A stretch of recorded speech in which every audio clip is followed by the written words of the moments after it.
India में किसी कानून को सुप्रीम कोर्ट बताएगा सही है कि नहीं, पर अमेरिका में कानून वही है जिसे सुप्रीम कोर्ट बताए। मैंने कहा है अपने कानों से नहीं सुनना, दिल के कानों से सुनना।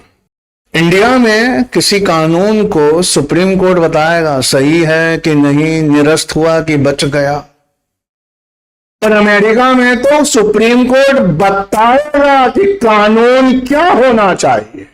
मतलब अमेरिका में इतनी कठोरता है कि कह सकते हैं इन थ्योरी उनका कॉन्स्टिट्यूशन सुप्रीम है, इन थ्योरी उनका कॉन्स्टिट्यूशन सुप्रीम है, इन प्रैक्टिस उनके जुडिशियरी के हाथ में सब कुछ है।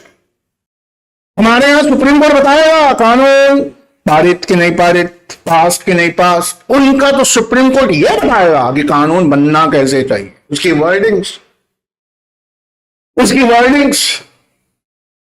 हमारे यहां कॉन्स्टिट्यूशन सुप्रीम है, संसद सुप्रीम है, पर उसके बाद जुडिशियल ओवरव्यू है, constitutional supremacy with judicial overview. लेकिन उनका जुडिशियल ओवरव्यू तो इतना खतरनाक है, वो तो वर्ड भी चेंज कर सकते हैं। इसलिए किसी ने बड़ा अच्छा कहा कि अमेरिका में बोलने के लिए थ्योरी में उनकी संसद के पास है, पर प्रैक्टिस में उनके सुप्रीम कोर्ट के पास है। सही है। और अब आप अपने फोर फादर्स के विजन को देखिए, उनकी तारीफ करिए। उन्होंने अमेरिका का सिस्टम नहीं लिया। क्यों? 3 जज पहले एक सीजेआई सुप्रीम कोर्ट थे जिन्होंने कश्मीर का मुद्दा सुनने से ही मना कर दिया। उन्होंने कहा बस मैं अयोध्या का वर्डिक्ट दूंगा और घर जाऊंगा, मैं रिटायरमेंट से पहले अयोध्या को करूं। अगर इनके हाथ में वर्डिंग चेंज करना भी छोड़ देते तो ये क्या वर्डिंग करके जाते। फिर उसके बाद एक सीजेआई आए, वो छुट्टी के दिन हार्ली डेविडसन पे घूम रहे थे और वो हार्ली डेविडसन बीजेपी के एक सांसद की थी, वो आपका दोस्त था। उसकी हार्ली डेविडसन पे सीजेआई रिपब्लिक ऑफ इंडिया घूम रहे हैं, उस पर कोई केस करने गया तो आपने उस पर फाइन लगा दी।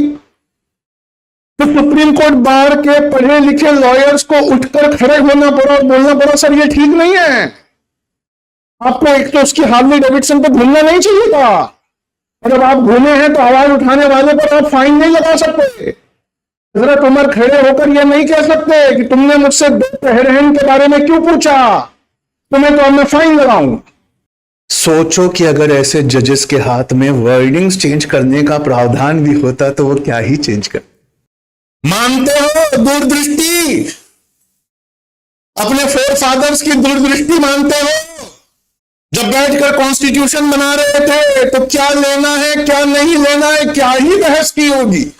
हमारा कॉन्स्टिट्यूशन फिर भी अमेंड करना आसान है। पहला कॉन्स्टिट्यूशनल अमेंडमेंट 1951 में आया था, आखिरी वाला 2021 में आया था। 105 अमेंडमेंट्स हो चुके हैं, लिख लीजिए। इंडिया के कॉन्स्टिट्यूशन में 105 संशोधन हो चुके, पहला 1951 में और आखिरी 2021 में। अमेरिका का कॉन्स्टिट्यूशन, यूनाइटेड स्टेट्स में 27 बार अमेंडमेंट। 1787 में उनका कॉन्स्टिट्यूशन अडैप्ट किया गया था। उनका पहला अमेंडमेंट बड़ा खूबसूरत था, उसको बिल ऑफ राइट्स कहते थे, जिसे हम फंडामेंटल राइट्स कहते हैं, वो बिल ऑफ राइट्स। 10 अमेंडमेंट आए थे उनके 1791 में। 1787 में उनका कॉन्स्टिट्यूशन आया, 1791 में उनके बिल ऑफ राइट्स आए, जिसे आज हम मौलिक अधिकार फंडामेंटल राइट्स कहते हैं। और उनका रीसेंट अमेंडमेंट 27वां अमेंडमेंट 27th अमेंडमेंट ये 1992 में हुआ। ये 1992 में हुआ। और आप सोचिए कि 3/4 राज्यों को हां कहलवाना कितना मुश्किल है, कि हमसे कितने साल या यूं कह ले कितने 100 साल पहले ये बना, उसके बावजूद उसमें सिर्फ 27 अमेंडमेंट्स हो पाए। क्यों? इतना आसान नहीं है। क्यों इतना आसान क्यों नहीं है? क्योंकि उसकी वजह है। क्या वजह है? उसकी वजह यह है कि भाई 3/4 राज्यों का हां कहलवाना आसान, बात समझ में आई है? आसान नहीं है। कॉन्स्टिट्यूशनलिज्म, संवैधानिकता।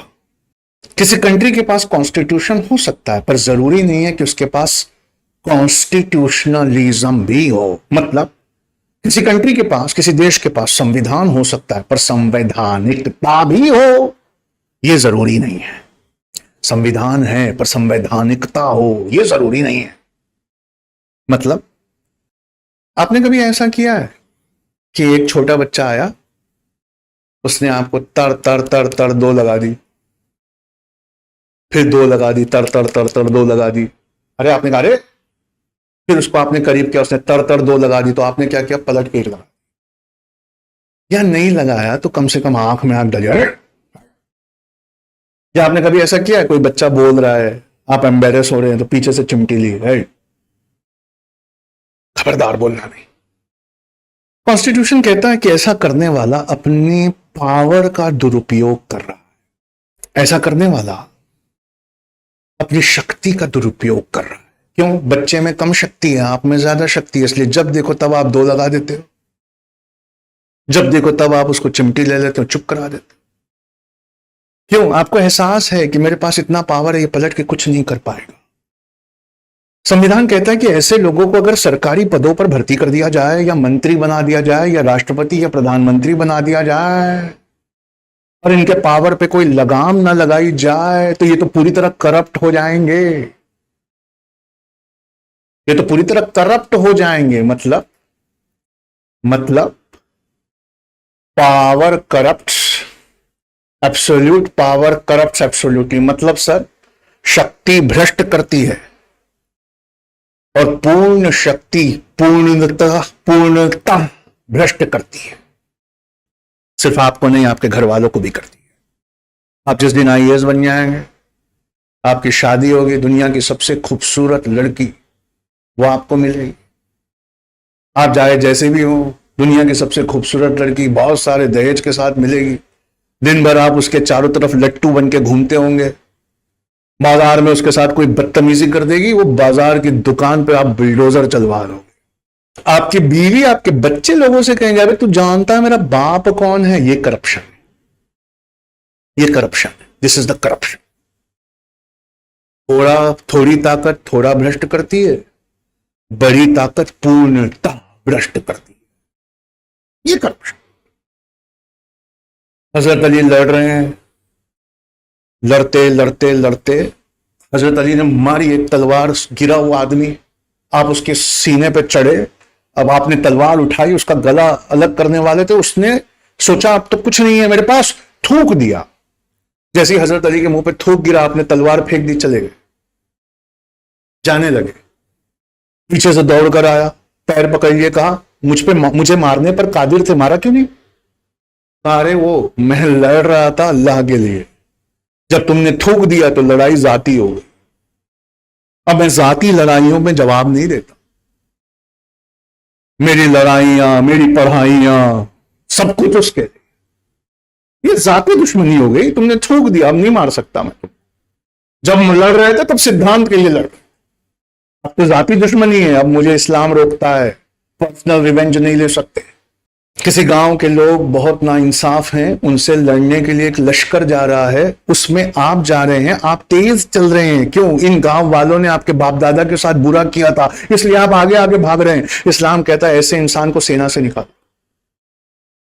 ये सिद्धांतों की लड़ाई लड़ने नहीं आया, ये अपना पर्सनल रिवेंज लेने आया। इसे कहते हैं, इस पर पाबंदियां लगाना, इस पे सीमित करना, हर शक्ति पर लगाम लगाना, इसे कॉन्स्टिट्यूशनलिज्म कहते हैं। लिख लीजिए, पावर नहीं, लिमिटेड पावर, शक्ति नहीं, सीमित शक्ति। पावर नहीं, लिमिटेड पावर, शक्ति नहीं, सीमित शक्ति। सरकारी शक्तियों पर भी सीमाएं हो, गवर्नमेंटल पावर्स पे भी लिमिट हो, इसे कहते हैं कॉन्स्टिट्यूशनलिज्म। सरकारी शक्ति पर भी सीमाएं हो, गवर्नमेंटल पावर्स पे भी लिमिटेशन हो, आर्बिट्ररी यूज ना हो, मनमाने ढंग से शक्ति का प्रयोग करने वाले ना हो। यू शुड रिस्ट्रेन, अपने आप को रोकने वाले हो, संयमित तरीके से।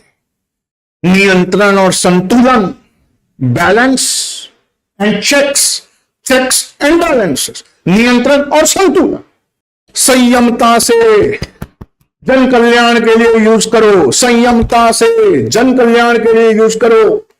इसे कहते हैं कॉन्स्टिट्यूशनलिज्म। संयमता से जन कल्याण के लिए यूज करो। मतलब मैं समझाता हूं ना। मतलब एक औरत थी मॉन्टगोमेरी, इंग्लैंड में खड़ी थी, अपने कुत्ते के साथ खड़ी थी, आखिरी बस का इंतजार कर रही थी। बेहद ठंडी थी, बर्फ गिर रही थी, कुत्ता अलग परेशान, वो अलग परेशान। बस आई, बस पूरी खाली थी, पर डबल डेकर बस थी। ऊपर वाला भाग खुला हुआ था, नीचे वाला भाग जो है वो बंधा हुआ।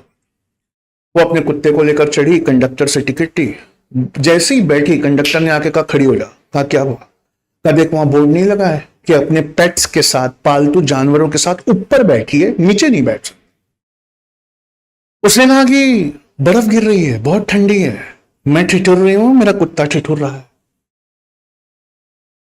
उन्होंने कहा नहीं, सरकारी नियम है, नियम है, यहां लिखा है। क्या? जाओ ऊपर बैठ, अपने कुत्ते को लेकर ठंडी में ठिठुर। उसने कहा नहीं, पूरी बस खाली है, मैं किसी को परेशान नहीं कराऊंगी, मेरा कुत्ता भी बहुत जोर से ठिठुर रहा है। उसने कहा नहीं, नियम तो नियम है, ऊपर जाओ, यानी ऊपर जाओ। बेचारी अपना कुत्ता लेकर ऊपर गई, ठंडी में ठिठुरते हुए बैठ गई।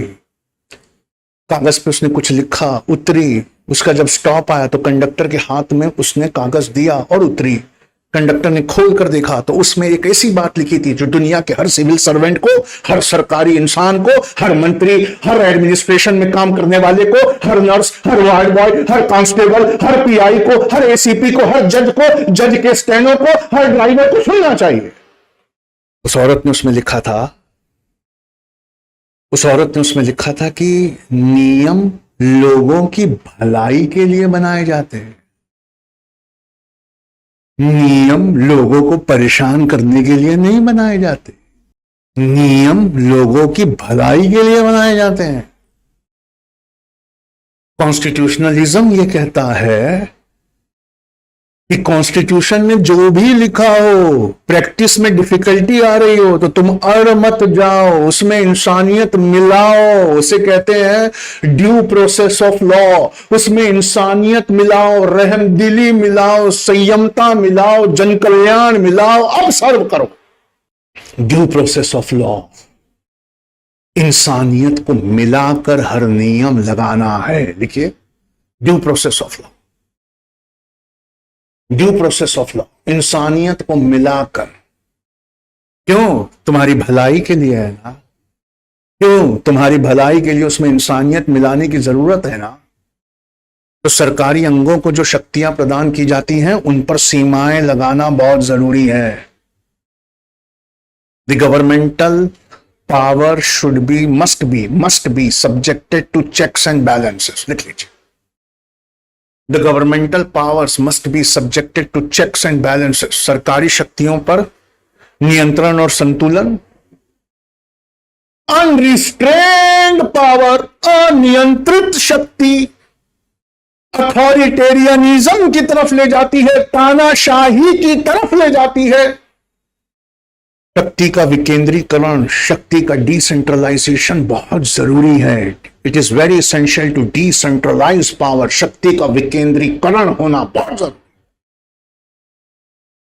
दुनिया में किसी को असीमित अधिकार नहीं है, दुनिया में किसी को असीमित अधिकार नहीं। तुम मेरे साथ वो नहीं कर सकते जो तुम्हारे मन में है। थॉमस एक्विनस, जॉन लॉक, रूसो, बड़े बड़े फ्रेंच फिलोसोफर जिनका नाम आपके नोट्स में है, उन्होंने क्या कहा? उन्होंने कहा देखो, मैं हर बात पे टैक्स दूंगा, मैं तुम्हारे बनाए हुए नियमों का पालन करूंगा, बदले में लाइफ, लिबर्टी और प्रॉपर्टी को तुम मेरी महफूज रखोगे। यह हम दोनों के बीच में सोशल कॉन्ट्रैक्ट है। यह हम दोनों के बीच में सोशल कॉन्ट्रैक्ट है। चाहे कुछ भी हो जाए, तुम मेरी लाइफ, लिबर्टी और प्रॉपर्टी को कानून से बंद कर महफूज रखोगे, अपनी मर्जी से नहीं कुचल सकते, तुम मेरा एनकाउंटर नहीं कर सकते। चाहे मैंने तुम्हारे घर की किसी बच्ची की आबरू वो की हो, मुझसे गलती हो गई, मैंने आवेश में कर दिया, क्या मैं उस पर बहुत ही गमशुदा हूं, इस बात की जांच करो। तुम मेरा एनकाउंटर नहीं कर सकते, you have to have it unrestrained. Moradabad में दंगों में आर्मी के ऑफिसर का एक भाई पथराव में मारा गया। आर्मी का एक ऑफिसर, उनका भाई मारा। शाम को आर्मी आई डग्गे भर भर के।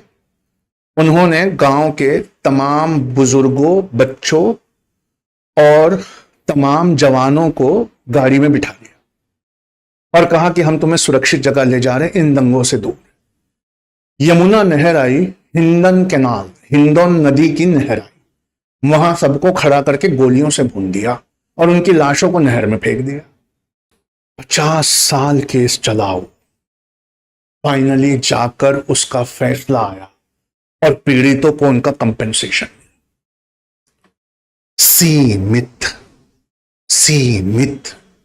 और कितनी सीमाएं होना चाहिए, और तुम हम पर राज कैसे करो, इसमें the consent of the ruled, जिस जनता को रूल कर रहे हो उसकी सहमति होना जरूरी है। लिख लीजिए, कॉन्स्टिट्यूशनलिज्म कहता है the consent of the ruled is important.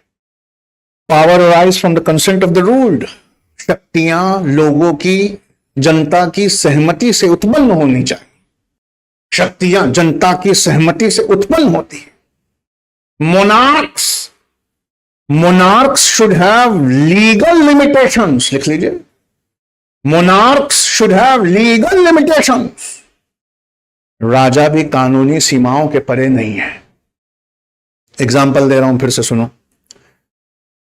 अल्लाह के रसूल सल्लल्लाहु अलैहि वसल्लम के पास कबीले के लोग आते, कहते हैं या रसूल अल्लाह, इस औरत को सजा मिलने वाली है as per the Islamic law, पर यह बहुत बड़े खानदान के बहुत बड़े सरदार की बेटी, बड़ा बाइज्जत खानदान है, इनकी सजाओं में कुछ कमी कर दी। आपने कहा कि दुनिया में सबसे ज्यादा जिससे प्यार करते थे और जो दुनिया में सबसे ज्यादा पाकीज़ा और मासूम है, हजरत फातिमा रजी अल्लाह ताला अन्हा।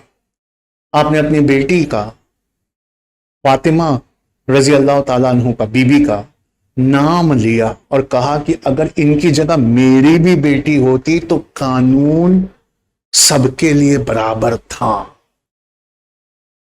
ऋग्वेद में कानून लगभग सबके लिए बराबर था। लेटर वेद में जाति के अनुसार सजाएं आने लगी थी। याद करो, ऋग्वेद में कानून सबके लिए बराबर था। लेटर वेद में हमने करप्शन डाल दिया। हमने कानून को जातियों के हिसाब से, एक ही अपराध की 4 जातियों की 4 अलग अलग सजाएं। जितनी छोटी जाति उतनी बड़ी सजा। कॉन्स्टिट्यूशनलिज्म से निकलकर एक कंसेप्ट आता है, उसे कहते हैं रूल ऑफ लॉ।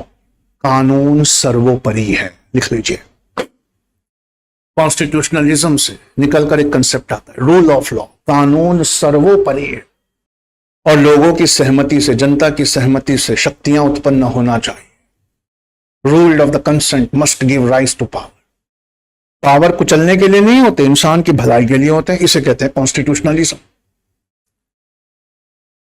तो फॉलोइंग चीजें सरकार पर लगाम लगाती हैं। लिख लीजिए, following are the key principles promoting constitutionalism. निम्नलिखित चीजें सरकार पर लगाम लगाती है। कौन सी? पहली, रिटन कॉन्स्टिट्यूशन, लिखित संविधान।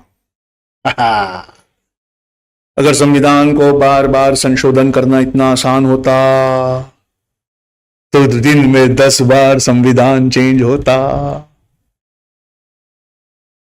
2024 के इलेक्शन से पहले स्पीचेस, अपनी जात, अपनी धर्म वालों के बीच में स्पीचेस देने वाले कह रहे हैं 400 पार करवा दो, फिर देखो 400 पार करवा दो, संविधान ही बदल देंगे। क्यों? 2/3 बहुमत चाहिए। इतना आसान नहीं है।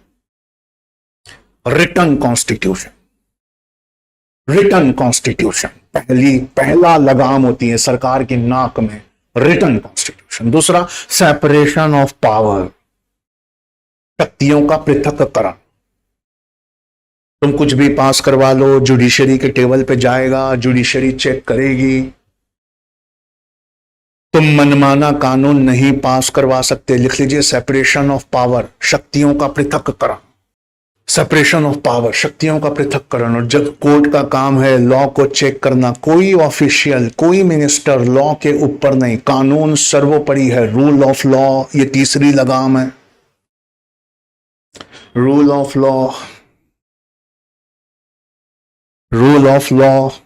आप ट्रेन में चढ़े, आपके बर्थ पे कोई बैठा है, इसको समझने के लिए मेरे बचपन का किस्सा है। हम ट्रेन में चढ़े, कोई हमारे बर्थ पे बैठा था, उसने कहा मैं रेलवे का चेयरमैन हूं। मेरे फादर ने कहा कि आप देश के राष्ट्रपति क्यों ना हो, इस बर्थ का मालिक इस वक्त मैं हूं। रूल ऑफ लॉ, कानून सर्वोपरि है, मैंने पैसे दिए हैं। उसने कहा नहीं मैं रेलवे का चेयरमैन हूं। कहा सर आपको पर ये बर्थ का मालिक मैं हूं, मेरे बीवी बच्चे को यहां लेटने दीजिए, आप मेरे बर्थ पे, ये वाला बर्थ भी रिजर्व है, मेरी इंसानियत के चलते आप आके यहां बैठ जाए, पर आप लेटेंगे और हम खड़े रहेंगे, आप राष्ट्रपति क्यों ना हो, इस बर्थ का मालिक मैं हूं। इसे कहते हैं रूल ऑफ लॉ। लिख लिया। तीसरा, भैया कल जो रिजल्ट आया है उसके लिए कह रहा हूं, फ्री एंड फेयर इलेक्शन। इसके बिना कोई कॉन्स्टिट्यूशनलिज्म, संवैधानिकता हो ही नहीं सकती। Free and fair elections.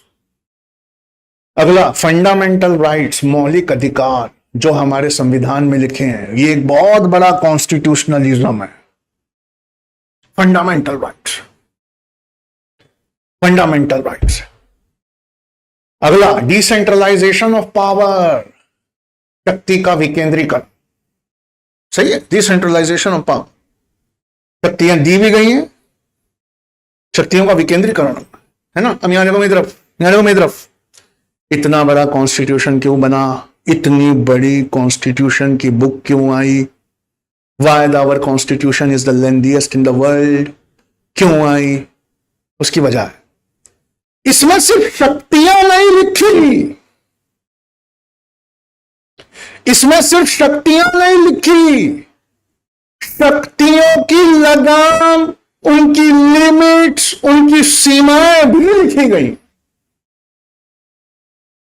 The powers have been granted and circumscribed. शक्तियां दी भी गई हैं, सीमित की भी गई हैं। लिख लीजिए। The powers have been granted as well as circumscribed. शक्तियां दी भी गई हैं, सीमित भी की गई हैं, दी भी गई हैं, सीमित भी की गई।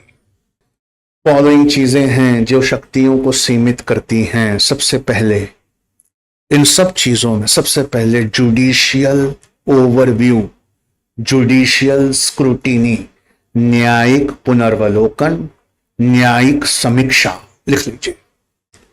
न्यायिक पुनर्वलोकन, न्यायिक समीक्षा, जुडिशियल स्क्रूटिनी, जुडिशियल ओवरव्यू, सबसे बड़ी चीज है। जुडिशियल ओवरव्यू, जुडिशियल स्क्रूटिनी, न्यायिक पुनर्निरीक्षण, न्यायिक समीक्षा, न्यायिक पुनर्वलोकन, सबसे बड़ी सोल है ये, सोल है इंडियन डेमोक्रेसी की, सोल है। उसके बाद दूसरी सीमित चीज वो हमारे हाथ, वोटर्स के हाथ में। कैसे? कभी किसी गवर्नमेंट को इतनी मेजॉरिटी मत दो कि वो अपना मनमाना काम, मेजॉरिटी से ठीक थोड़ा पहले तक उसको मिलना चाहिए, ताकि विपक्ष की आवाज भी उठे और एक कोएलिशन गवर्नमेंट बने। दुनिया में सबसे अच्छी संसद कौन सी होती है? दुनिया में सबसे अच्छी सरकार कौन सी होती है? जो हर 5 साल में चेंज हो जाए। चलो तुम्हारे पास 5 साल है, काम करो, अच्छा काम नहीं किया, अब ये आएंगे, इन्होंने अच्छा काम नहीं किया, तुम वापस आओ, तुमने फिर अच्छा काम नहीं किया, अब ये आएंगे, पहले तुम, फिर ये, फिर तुम, फिर ये, फिर तुम, फिर ये, इसको मिलाकर अच्छा काम। अनप्रेसिडेंटेड डोमिनेंस नहीं होना चाहिए। लिख लीजिए। अभूतपूर्व प्रभुत्व नहीं होना चाहिए, अनप्रेसिडेंटेड डोमिनेंस नहीं होना चाहिए, अभूतपूर्व प्रभुत्व नहीं होना चाहिए। फिर विपक्ष का दमन होता है, नागरिक समाज, सिविल सोसाइटी कमजोर होती है। विपक्ष का दमन होता है, नागरिक समाज और कमजोर होता है, सिविल सोसाइटी और कमजोर होती अभूतपूर्व प्रभुत्व नहीं होना चाहिए, प्लूरलिस्टिक होना चाहिए, प्लूरलिस्टिक होना चाहिए। प्लूरलिस्टिक मतलब बहुलवादी, हर एक की आवाज, हर एक की आवाज, हर एक की आवाज, हर एक की आवाज। सर असली डेमोक्रेसी कौन सी है? डेमोक्रेसी असली, एक रूम में 100 लोग हैं, 40 एक हैं, 20 एक जात के हैं, 40 एक धर्म के हैं, 20 एक धर्म के हैं, 15 एक धर्म के हैं, 5 एक धर्म के हैं, 3 एक धर्म के हैं, 2 और 1 भी एक धर्म के हैं। अब सब बोल रहे हैं, 40 वाले सबकी आवाज दबा रहे, खबरदार नहीं चलेगी, नहीं चलेगी। 15 वाले कह रहे चलेगी चलेगी, 5 वाले कह रहे नहीं नहीं बिल्कुल चलेगी, बिल्कुल चलेगी। और जो एक खड़ा वो भी कह रहा है मेरी भी बात सुनो, मेरी भी बात सुनो। इतना हंगामा, इतना केओस हो तब डेमोक्रेसी है। मेरी भी सुनो, मेरी भी सुनो, मेरी भी सुनो। नहीं, मैं तो चैनल खरीद लूंगा सारे, ये महिमा मंडन करेंगे मेरा, मेरे गुण गाएंगे, कोई बात नहीं, हम YouTube देखेंगे। मैं YouTube के खिलाफ भी बिल ले आऊंगा, लाके दिखा, फिर हम YouTube पे नहीं WhatsApp पे वीडियो शेयर करेंगे। डेमोक्रेसी के लिए सबसे जरूरी चीज है, जो आपके लिए सबसे जरूरी है, आप जो मुझसे चिढ़ते हो ना कभी कभी, इसी वजह से चिढ़ते, आपको सहला कर कुछ पढ़ाएं तो मजा है, आपसे अकाउंटेबिलिटी मांगे कि दिन भर क्या किया, चलो बताओ, बताओ कहां है 2 आंसर, बताओ कहां है टेस्ट, बताओ कहां है टेस्ट के नंबर।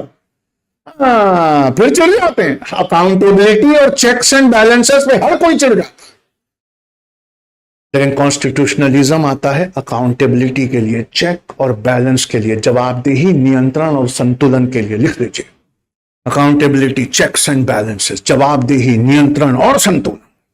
मजबूत विपक्ष, लिख लीजिए पावरफुल अपोजिशन, मजबूत विपक्ष, powerful opposition, powerful free and independent media. ओहो, ये तो दुर्लभ प्राणी है, एक्सटिंक्शन की कगार पे। सारे प्राणी विलुप्त हो रहे हैं, एक्सटिंक्ट हो रहे हैं। गौर से देखिए, free and unbiased news anchor ये भी विलुप्त हो रहा है, एक्सटिंक्शन की कगार पे। नेशन वांट्स टू नो, चीख ले तू ही, तेरी आवाज आए, तू ही बोल डेमोक्रेसी में, हम चुप रहते हैं, चल तू बोल। नहीं समझ में आएगा, गरीब है, कम पढ़े लिखे हैं, 5 साल लगेंगे, अपना यूट्यूब चैनल देखेंगे। Free and fair independent media, powerful चुनौती पेश करने वाला, पैदल चलने वाला विपक्ष, पैदल चलने वाला विपक्ष। उसके बाद बहुत इंपॉर्टेंट, पार्टी के अंदर एक दबाव होना चाहिए। पार्टी के अंदर, तुम ये ठीक नहीं कर रहे, तुम हमारी पार्टी के चेयरमैन हो, मैं सबके सामने नहीं बोल सकता, पर मैं तुम्हें कह रहा हूं ये ठीक नहीं कर। इंटरनल डिसेंट पार्टी के अंदर होना चाहिए, लिख लीजिए, आंतरिक असंतोष, इंटरनल डिसेंट। ये ऐसा घरों में होता है, बड़ा मजेदार। हम नौकरी करके आ रहे हैं, शाम को टीवी मेरे हाथ में रहे, अब तो कोई टीवी नहीं देखता, तो सब अपना अपना मोबाइल देखते हैं। शाम को मैं नौकरी करके आया, टीवी मेरे हाथ में, पैर पे पैर चढ़ा के, सुनो ये नाश्ता ले आओ, एसी थोड़ा सेट कर दो, पानी ले आओ। क्यों? All man are born equal, सारे लोग बराबर पैदा हुए थे, औरतें नहीं हुई थी बराबर पे। औरतों को कुचल के रखोगे? तुम नौकरी कर रहे थे, तुम्हारा घर नहीं संभाल रही थी वो, तुम कपड़ा पहनकर एसी के ऑफिस में बैठकर दिमाग लड़ा रहे थे, उस कपड़े की चमक नहीं बना रही थी वो। तुम डब्बा खा रहे थे, उस डब्बे में खुशबूदार खाना नहीं बना रही थी वो। सिर्फ वो बाहर नहीं गई, इस बात पर कुचल दिया। उसने कभी कह दिया कि लाओ मेरे लिए कॉफी ले आओ, चाय ले आओ, सबसे पहले औरत की दुश्मन औरत। एक आवाज आती है, किससे शादी कर ली तूने? बोलने वाले कौन कौन है? सबसे पहले हमारी अम्मी है, फिर हमारी बहन, हमारे भाई हैं, पर भाई फिर चुप हो जाते क्योंकि उनकी बीवियां आती हैं, फिर वो उनसे काम करवाती है। इंटरनल डिसेंट होना चाहिए, एक आंतरिक दबाव। जिंदगी दबावों का संतुलन है, एक आंतरिक दबाव होना चाहिए।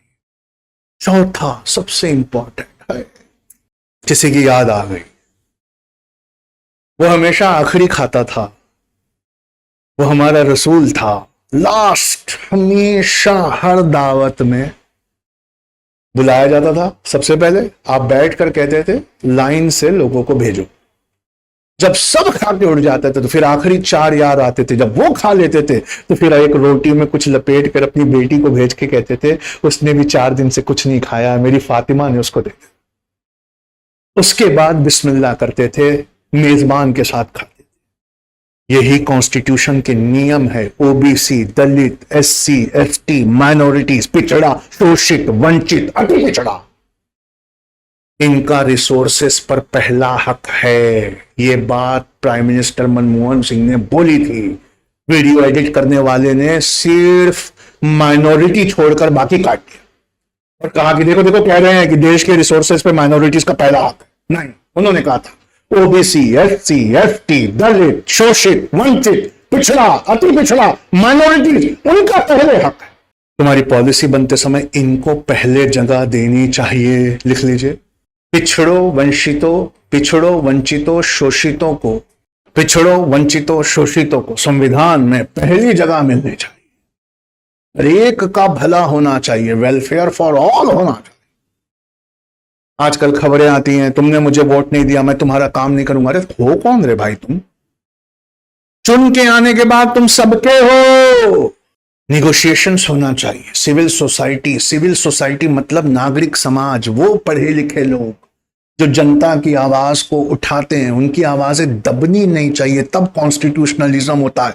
आपकी सरकार ने क्या किया? अर्बन नक्सल का टैग लगा दिया। ये नक्सली लोग हैं, ये अर्बन एरियाज में रहते हैं, ये पढ़े लिखे लोग हैं, ये दूसरों की आवाज उठाते हैं, ये असली नक्सली हैं बोलकर उनको चुप करा दिया। उन्होंने देखा कि हम में से 8-10 लोग अरेस्ट हो गए, सब चुप हो गए। चुप हो जाओ, कुछ मत बोला कर भाई, भाई मत बोल, चुप चुप हो जाओ। तो फिर सरकार पे लगाम कौन लगाएगा? भाई तू जेल चला गया तो, अरे मैं जेल गया तो तू तो है ना बाहर। मेरे बाल बच्चों को तू देख, क्योंकि तेरे बाल बच्चों के लिए मैं जेल जा रहा हूं। भाई तू जेल गया, मैं वलीमे में गया। भाई तू जेल गया, मैं पिकनिक बना रहा हूं। भाई तूने जाते जाते एनआरसी सीए मेरे बच्चों के लिए खत्म करवा दिया, मैं तो बड़ी बड़ी शादियां करता। यही मेरे राष्ट्रपिता की याद आती है। उन्होंने क्या किया था? साबरमती आश्रम बनाया था। जो जेल गया उसका परिवार वहां पल रहा है। दुनिया में कॉन्स्टिट्यूशनलिज्म, अल्लाह अकबर, क्या मजा आ रहा है। दुनिया में कॉन्स्टिट्यूशनलिज्म की पहली मिसाल ऋग्वेद। निरंकुश राजा पर लगाम लगाने की पहली मिसाल ऋग्वेद है। सर, निरंकुश शासकों पे अंकुश लगाने की पहली मिसाल ऋग्वेद कैसे? सभा एंड समिति। हाथ उठ गया मतलब याद आ गया।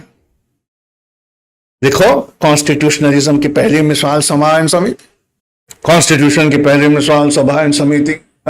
मुझे अपने देश से बहुत प्यार है। मुझे मुसलमान होने में भी मजेदार प्यार है, मुझे इस देश में पैदा होने पे भी बहुत प्यार। क्यों?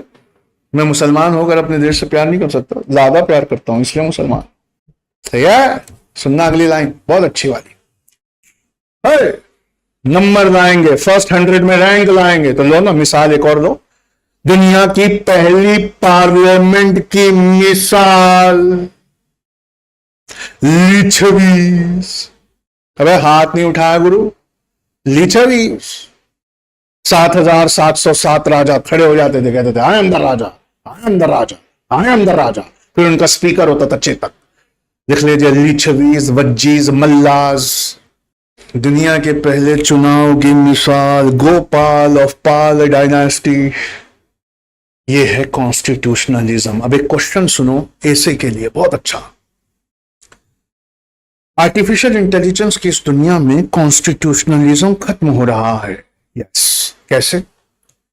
आर्टिफिशियल इंटेलिजेंस मेरे सोचने समझने और निरंकुश सरकार से जवाबदेही लेने के ऊपर पाबंदी लगा रहा है।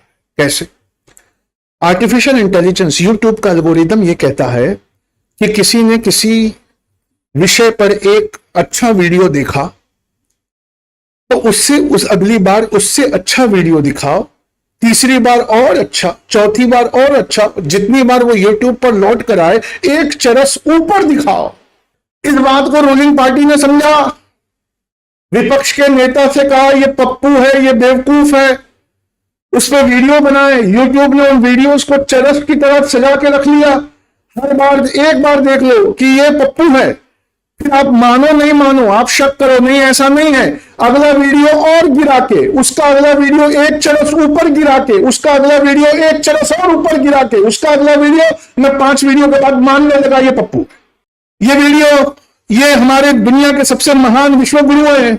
एक वीडियो देखा, अगला दिखाया, नहीं सच में महान विश्व गुरु है, फिर एक चरस ऊपर, फिर एक चरस ऊपर, फिर एक चरस ऊपर। मैं 5 वीडियो के बाद अपने सोचने समझने की शक्ति खो बैठा। मैं मानता हूं ये विश्व गुरु। सिर्फ कुछ लोग हैं जो अगले सवाल का जवाब दे सकते हैं। सुनो पहले, cyber security, internal security. Internal security में साइबर सिक्योरिटी का टॉपिक, कुछ लोग हैं जो बस इसका जवाब दे सकते हैं। जो दे सकते हैं बस उन्हीं को हाथ उठाना है। सुनना क्या आर्टिफिशियल इंटेलिजेंस और एल्गोरिदम्स ये संतुलन और जवाबदेही और हमारे सोचने की शक्ति और कॉन्स्टिट्यूशनलिज्म के लिए खतरा पैदा कर रहे हैं? क्या वो हमारी सोच को एक दिशा में मोड़ रहे हैं? पहले मैं कुछ कहता था, आप मना करते थे, मैं आपकी बात में से कुछ ले लेता था, फिर मैं कहता था, कुछ और मना करते थे, शाम तक वो थ्योरी परफेक्ट हो जाती थी। लेकिन आप अब तो एक ही जैसे वीडियो सजेस्ट हो रहे हैं, एक ही जैसी सोच हो रही है। क्या आर्टिफिशियल इंटेलिजेंस हमारी जवाब मांगने की ताकत पर प्रतिबंध लगा रहा है? क्या वो हमें गुस्सा दिला रहा है, भड़का रहा है? यस। क्या हमारे छोटे से कमजोर अकीदे को वो और मजबूत कर रहा है? यस। एक बात पूछूं, क्या एआई के आने के बाद सुन्नी और सुन्नी वहाबी और वहाबी देवबंदी और देवबंदी हो गया? क्या शिया और पक्का शिया हो गया? समझो, बहुत अच्छा है ये तो कॉन्स्टिट्यूशनलिज्म इसे कहते हैं। सिविल सोसाइटी, नागरिक जागरूकता, सिलेबस में क्या फंडामेंटल राइट्स के चैप्टर होने चाहिए? तो जब आप पेपर में पढ़ते हो कि सरकार ने सिलेबस में से इतना हिस्सा निकाल लिया, आपको फर्क नहीं पड़ता, लेकिन आने वाली जनरेशन्स को क्या वो फर्क पड़ेगा? लिख लीजिए, फंडामेंटल राइट्स, मौलिक अधिकार सिलेबस में होने चाहिए। कानून के ऊपर कोई नहीं, चाहे वो कोई भी हो, मनमानी शक्ति नहीं, कानून के समक्ष समानता होना चाहिए, व्यक्तिगत इंडिविजुअल लिबर्टी, व्यक्तिगत स्वतंत्रताएं होनी चाहिए, सवाल पूछने का जरिया होना चाहिए, जुडिशियल प्रोटेक्शन होना चाहिए। मैं सवाल पूछूं तो मेरे घर पे बुलडोजर नहीं चलना चाहिए। बुलडोजर मेरे घर पे नहीं चलाया गया, बुलडोजर मेरे घर पे चलाकर लोगों की हिम्मतों पे चला। कोई मनमानी सरकार नहीं होनी चाहिए, स्वतंत्र विचार रखने में प्रेरित करने वाली सरकार होनी चाहिए, है ना? रूल ऑफ लॉ सुनना है भाई। कोई सरकार, कोई कानून के ऊपर नहीं है, लेकिन फॉलोइंग लोग कानून के ऊपर है। इनका नाम लिख लीजिए, कल इन्हीं से बहस शुरू करेंगे। ठीक है बच्चों, कल मुलाकात होगी। और जिसने नहीं लिया है एंट्रेंस में, ले लीजिए। ये लेक्चर्स मिस हो जाएंगे, ये नोट्स मिस हो जाएंगे, फिर आप क्या ही सिलेक्ट हो पाओगे, है ना?